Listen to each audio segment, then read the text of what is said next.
Mastering Part 2 Korean Sentence Structure. Easy Guide for Foreign Language Learners. Annyeonghaseyo. Welcome to Echo 59. In this video, we'll make Korean sentence structure. 이가 을을 에게한테. Easy to understand for foreign language learners. Let's dive in. Korean sentence structure follows a subject-object-verb-SOV order.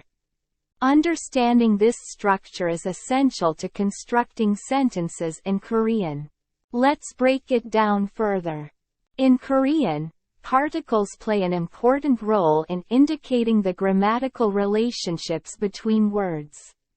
These particles attach to nouns, pronouns, or phrases to provide information about their roles in the sentence. Now, let's explore some common grammar points and how they fit into Korean sentence structure.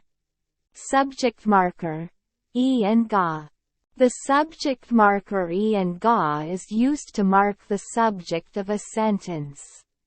It follows the subject noun and indicates that it is the doer of the action. In this sentence, 나눈, I is the subject, and 공부하여, study is the verb.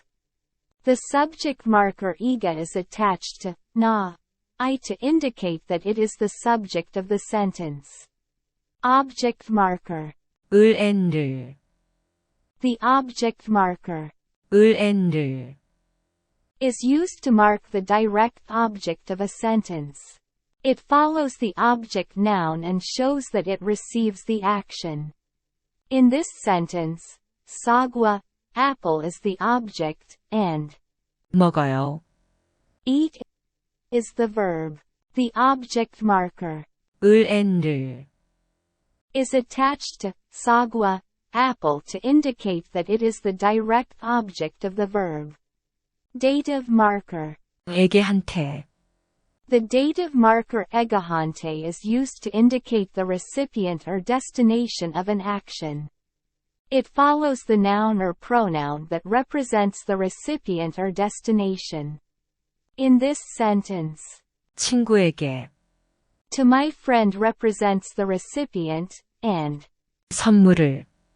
a gift is the direct object. The dative marker 에게 is attached to 친구, friend to show that the gift is given to the friend. Remember, practice is essential to solidify your understanding. Let's do some practice exercises together. That wraps up our explanation of Korean sentence structure. I hope you found it helpful and insightful. Don't forget to subscribe to Echo 59 for more language learning content. Thank you for watching. 감사합니다.